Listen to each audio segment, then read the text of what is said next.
Okay, question कह रहा है in the figure below P and Q are two equally intense coherent sources emitting radiation of wavelength 20 metre. तो P और Q coherent sources हैं और ये 20 मीटर वेवलेंथ वाला रेडिएशन इमिट कर रहे हैं, ठीक है। और साथ ही साथ ये भी कह रहा है कि ये दोनों से जो रेज निकल रहे हैं, वेव निकल रहे हैं, वो इक्वली इंटेंस है, इंटेंसिटी सेम है दोनों का। मान लेते हैं वो इंटेंसिटी है आई नॉट, तो यहाँ से भी कितना निकलेगा, आई नॉट का इंटेंसिटी निकलेगा। अब हमसे कह रहा है उसके बाद the separation between P and Q is 5 metre. तो P और Q के बीच में कितने का डिस्टेंस है, 5 मीटर का। And phase of P is ahead of that of Q by 90 degree. ये समझने वाला पार्ट है, इसको ज़रा ध्यान से समझते हैं ना। तो कह रहा है कि P पर का जो फेज है वो Q पर के फेज से 90 डिग्री आगे है। मतलब कि जो P पर का वेव है ना, वो Q पर के वेव से 90 डिग्री आगे है। तो इसको कैसे डिनोट करोगे, अगर इसको समझना हो तो देखिए ऐसे समझा जा सकता है। मान लीजिए कि ये P वाला वेव है, ठीक, और हमको Q वाला वेव निकालना है अगर, तो अगर मान लीजिए कि ये ऐसे बोलता कि P और Q के बीच में, दोनों वेव के बीच में फेज डिफरेंस 0 होता, तो इसका मतलब अगर फेज डिफरेंस 0 है तो कैसा बनता बताइए, सेम टू सेम ऐसा ही बन जाता जैसा कि P है, हाँ या ना, ये दोनों सेम होता। और ये कौन सा वेव था, Q, ऐसा। ये तब होता जब दोनों के बीच में फेज डिफरेंस कितना होता, 0 डिग्री। लेकिन ये क्या कह रहा है कि P का फेज 90 डिग्री आगे है, किससे, Q से। तो इसको हम ऐसे भी तो बोल सकते हैं कि Q जो है 90 डिग्री पीछे है P से, है ना। तो इसका मतलब ये जो Q है इसको 90 डिग्री पीछे खींच सकते हैं। खींच दीजिए, तो देखिए पीछे को अगर खींचोगे तो 90 डिग्री मतलब हो गया ये π/2।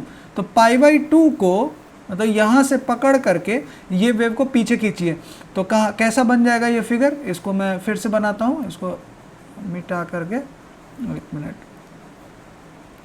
इसको मिटा दिया। अब देखो पीछे खींचते हैं इसको, तो कैसा हो जाएगा ये,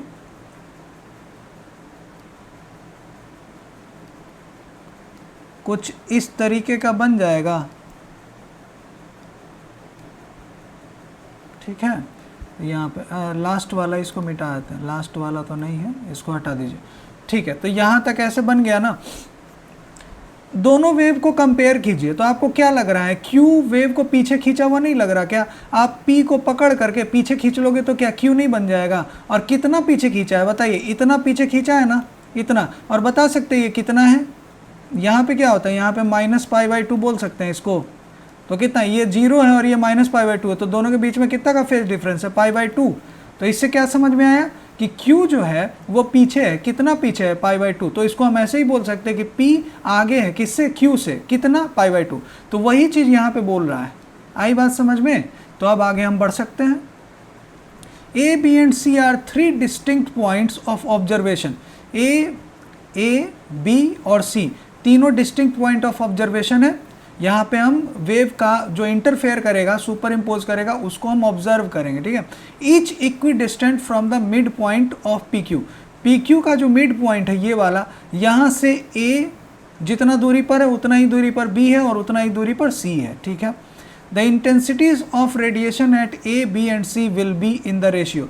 मतलब हमको पता क्या करना है, हमको पता करना है IA ratio IB ratio IC, ये हमको पता लगाना है, ठीक है। चलिए इसको पता लगाते हैं। हमने इसी फिगर को थोड़ा सा यहाँ पे बना दिया है। तो सबसे पहले तो B पॉइंट पर, जो कि सबसे आसान होगा, वहाँ पर निकाल लेते हैं कि नेट इंटेंसिटी कितना होगा, मतलब IB। तो IB निकालने के लिए क्या करते हैं, इसको मिला देते हैं, P से मिला दीजिए B को,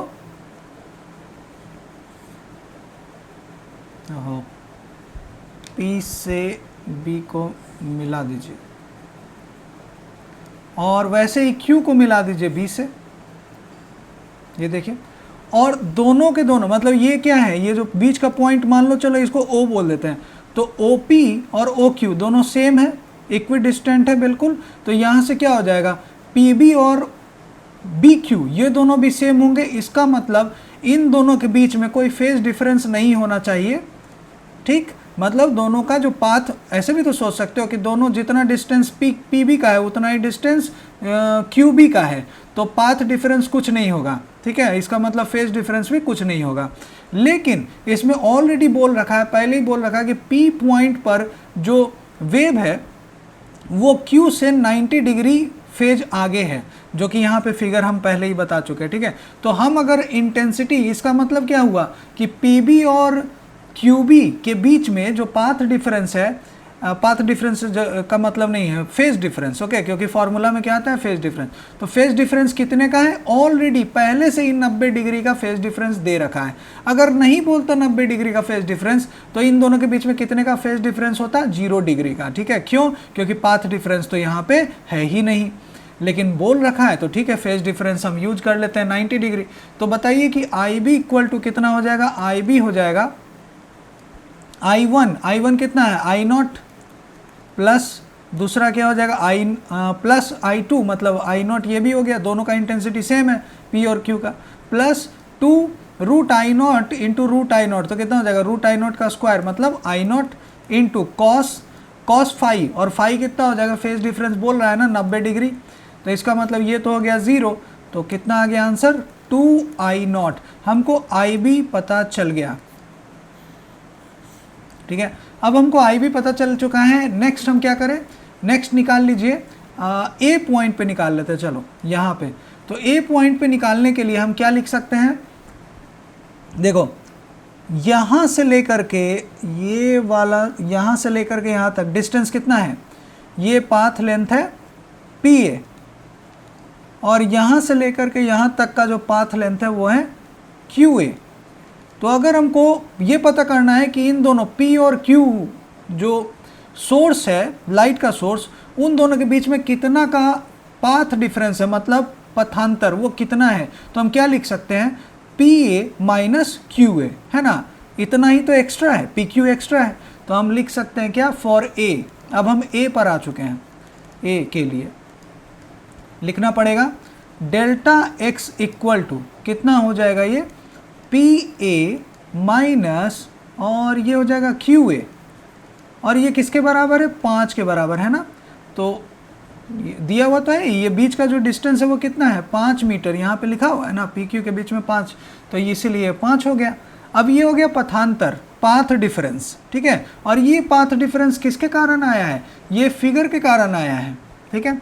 अब यहाँ पे पाथ डिफरेंस अगर आपको पता है तो फेज डिफरेंस नहीं निकाल सकते, क्यों, क्योंकि इंटेंसिटी में तो फेज डिफरेंस का यूज होता है, तो यहाँ से फेज डिफरेंस निकालिए, डेल्टा फाई इक्वल टू, याद रखिए हम A के लिए लिख रहे हैं, डेल्टा फाई इक्वल टू कितना हो जाएगा 2 pi upon lambda into delta x बराबर 2 पाई अपॉन लेमडा कितना है 20 मीटर दिया हुआ है, हाँ ये देखो 20 मीटर दिया है, तो यहाँ पे लिखेंगे 20 इंटू और डेल्टा एक्स कितना निकला 5 मीटर, तो कितना आ जाएगा 5 चौक 20, और ये हो गया पाई बाई 2 रेडियन। ओके, तो हमको फेज डिफरेंस मिल गया। क्या हम इतना ही फेज डिफरेंस इस्तेमाल करेंगे, जो आई हमको A निकालना होगा, मतलब A पॉइंट पर इंटेंसिटी निकालने के लिए रिजल्टेंट, क्या हम इसका यूज करेंगे, नहीं, ये तब यूज करते जब, अब यहाँ से कॉन्सेप्ट समझिए, ये तब यूज करते जब P और Q दोनों के दोनों सेम फेज पर होते, मतलब फेज डिफरेंस कितना होता 0 डिग्री का होता, लेकिन यहाँ पे पहले से बोल रखा है कि ये 0 डिग्री पर नहीं है, ये 90 डिग्री आउट ऑफ फेज है, मतलब P 90 डिग्री आगे चल रहा है किससे, Q से। लेकिन अगर कोई भी आगे पीछे नहीं चल रहा होता, P और Q सेम फेज पे होता, तो पाथ के कारण, मतलब ये जो पाथ जो आपको दिख रहा है उसके कारण फेज डिफरेंस आता पाई बाई 2, और जो फॉर्मूला लिखते आई ए का उसमें फाई के जगह पर पाई बाई 2 पुट कर सकते थे। लेकिन एक तो यहाँ पे क्या हो गया कि ये पाथ डिफरेंस के कारण, मतलब ज्योमेट्री के कारण ये वाला एक फेज डिफरेंस आपको मिल रहा है, और एक फेज डिफरेंस पहले से है, समझे। तो इसीलिए क्या होगा कि अब इन दोनों के कारण जुड़ेगा या घटेगा, देखते हैं कि फेज डिफरेंस जोड़ना पड़ेगा या फिर घटाना पड़ेगा, क्या करना पड़ेगा ये चेक कर लेते हैं। बात समझ में आ रही है ना, ये दिया हुआ पहले से है कि 90 डिग्री ए जो है आगे चल रहा है बी से, इसीलिए यहाँ पे प्रॉब्लम है। अगर नहीं बोलता कि दोनों के दोनों सेम फेज से चल रहे हैं, इसका मतलब फेज डिफरेंस पहले से 0 था, तब हम इसका यूज कर लेते। ओके, तो अब पता लगाते हैं कि कितना होगा, नेट फेज डिफरेंस कितना होगा, ये पता लगाइए। तो ये वाले फिगर में वापस से आइए, ये वाला जो फिगर बनाया था ना, अब देखो इससे बहुत आसानी से समझ में आ जाएगा। देखो P ऐसा है और Q कितना है, Q पहले ही बोल रखा है कि वो 90 डिग्री पीछे है, P को बोला है ना कि 90 डिग्री आगे, तो दूसरे तरीके से हम ये भी बोल सकते हैं कि Q 90 डिग्री पीछे है। तो ये दोनों फिगर बना दिया। अब हमको क्या पता चला कि जो ज्योमेट्री है, ज्योमेट्री के कारण देखिए जरा सा, Q आगे चल रहा है कि नहीं, A के नज़दीक कौन है बताइए, Q या P?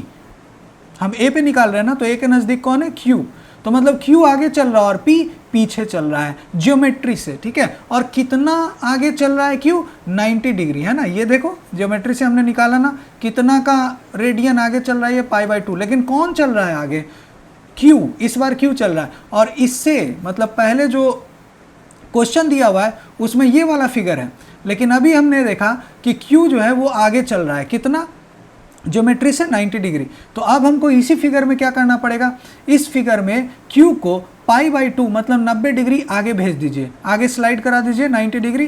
तो जब आगे स्लाइड करा दोगे तो क्या वापस से वही वाला फिगर नहीं बन जाएगा? देखिए हम यहाँ पे बना देते हैं, अगर इसको स्लाइड करा दोगे तो कैसा फिगर बन जाएगा, इसको और नीचे ले जाते हैं ऐसा, तो ये वापस से सेम फिगर बन गया कि नहीं बन गया। Q को तुमने अभी पीछे किया था 90 डिग्री, अब बोल रहा है ज्योमेट्री से Q को आगे कर दो 90 डिग्री, तो सेम फिगर आ गया। बताइए कि अब P और जो नया Q है, इन दोनों में फेज का डिफरेंस, नेट फेज डिफरेंस कितना दिख रहा है आपको, 0 डिग्री का दिख रहा है कि नहीं? तो इसका मतलब नेट फेज डिफरेंस जो लिखेंगे, डेल्टा फाई नेट बराबर वो कितना हो जाएगा, 0 डिग्री। क्यों है 0 डिग्री? क्योंकि ए को जो है प्लस π/2 है, तो ए को क्या हो जाएगा, माइनस π/2। एक आया है तुम्हारा पहले क्वेश्चन में दिया हुआ है और दूसरा है ज्योमेट्री से, तो एक जो है प्लस लिखेंगे तो दूसरा लिखना पड़ेगा माइनस। क्यों? क्योंकि यहाँ से देख लो, ज्योमेट्री यहाँ पे हमने जो बनाया है उससे पता चल रहा है। तो नेट हो गया 0, तो हम IA के जगह पर लिखेंगे I0 प्लस I0, क्योंकि इंटेंसिटी तो सेम है, फॉर्मूले में आएगा 2√I0 इंटू I0, मतलब I0 का स्क्वायर का मतलब √I0 का स्क्वायर कितना हो गया, I0 इंटू कॉस 0 डिग्री, और यहाँ से हो जाएगा IA बराबर 2I0 प्लस 2I0, कितना आ गया ये, 4I0, क्योंकि cos 0 कितना होता है, 1 होता है। तो हमको IA मिल गया। अब क्या निकालना पड़ेगा, IB निकालने के लिए तो लिखेंगे फॉर पॉइंट B। अब B पर की बात करते हैं, सेम कॉन्सेप्ट एकदम अच्छे से समझिए कि अब B पर क्या होगा। इस बार B पर का पॉइंट अगर देखोगे, B पर का तो निकाल ही लिया, C पर का ना, सॉरी यहाँ पे C हो जाएगा ना, C। तो C का पॉइंट किस तरफ है बताइए, इस तरफ है, इस डायरेक्शन। तो यहाँ पे क्या हो जाएगा, देखो P एक तो पहले से बोल रहा है कि P जो है 90 डिग्री आगे चल रहा है, ठीक है, क्वेश्चन से ही बोल रहा है। और दूसरा यहाँ से अगर ध्यान से देखोगे तो ज्योमेट्री से भी P आगे चल रहा है, ठीक है। क्यों? क्योंकि ज्योमेट्री में देखो C के नज़दीक कौन है, P, तो P जो है आगे चल रहा है और Q पीछे पीछे से आ रहा है। आ रही बात समझ में, P आगे आगे और Q उसके पीछे पीछे। ऐसे ही ना चलेगा, जब C की तरफ जाएगा दोनों P और Q, तो इस डायरेक्शन में चलना पड़ेगा। तो P आगे और Q पीछे, और P ज्योमेट्री से बता सकते हैं कि कितना आगे चल रहा है। तो ज्योमेट्री से अगर देखोगे तो हम देखेंगे तो आएगा कितना, ये हो जाएगा QC माइनस PC, मतलब ये वाला डिस्टेंस, इतना डिस्टेंस, ये डिफरेंस है। और यही क्या होगा, पथांतर होगा, किसके किसके बीच का, QC और PC के बीच का पथांतर, या मतलब पाथ डिफरेंस। ओके, तो पाथ डिफरेंस लिखेंगे यहाँ पे, ज्योमेट्री से लिख रहे हैं ये, पाथ डिफरेंस डेल्टा x बराबर इस डायरेक्शन में क्या हो जाएगा बताइए, QC minus PC, QC minus PC बराबर कितना, 5 मीटर। ओके, और यहाँ से अगर हमको फेज डिफरेंस निकालना है तो अगेन क्या लिखोगे, 2 पाई बाई लेमडा, लेमडा कितना है 20 है, और इनटू पाथ डिफरेंस कितना दिया हुआ है 5, ये आ जाएगा फिर से पाई बाई 2। ये जो पाई बाई 2 का फेज डिफरेंस है ये किससे आया है, ज्योमेट्री से आया है, ये बात का ध्यान रखिएगा। अब इस बार क्या होगा, ये पाई बाई 2 नेट जो निकालेंगे फेज डिफरेंस, क्या उसमें ये पाई बाई 2 जुड़ जाएगा, चलिए पता लगाते हैं। पहले से पाई बाई 2 आगे चल रहा है p, ठीक, और इस ज्योमेट्री में भी p पॉइंट आगे चल रहा है कितने से, पाई बाई 2, तो दोनों में से मतलब पहले भी आगे चल रहा था और अभी भी आगे चल रहा है, तो pi by 2 plus pi by 2, क्योंकि पाई बाई 2 जुड़ जाएगा इसमें, आ रही बात समझ में। तो इसका मतलब जो नेट फेज होगा, फेज डिफरेंस, वो कितना हो जाएगा, pi by 2 plus pi by 2। एक आया है क्वेश्चन से और दूसरा आया है ज्योमेट्री से, ठीक है। और इसीलिए यहाँ पे नेट ये हो गया पाई। अगर हमको यहाँ पे इंटेंसिटी निकालना है, इंटेंसिटी एट पॉइंट सी, तो वो कितना हो जाएगा, I naught plus I naught, 2 I naught directly लिख देते हैं, और प्लस फिर हो जाएगा 2 I naught into cos pi. Cos pi का वैल्यू कितना होता है, कॉस पाई होता है -1, तो 2 I not minus 2 I not कितना हो गया 0। और अब हमको फाइनली क्या निकल जाएगा, हमको निकालना था I A ratio I B ratio I C, तो आई ए कितना आया, आई ए आया 4 आई नॉट ना, 4 आई नॉट रेशियो, फिर आई बी कितना आया, आई बी है 2 आई नॉट है ना, ये देखो 2 आई नॉट, तो ये हो जाएगा 2 आई नॉट रेशियो, और आई सी कितना है 0, तो दिस इम्प्लॉइज ये कितना हो जाएगा 4 रेशियो 2 रेशियो 0, या फिर इसी को और क्या लिख सकते हैं, इसी रेशियो को लिख सकते हैं 2 रेशियो 1 रेशियो 0, और ये हमारा आंसर है।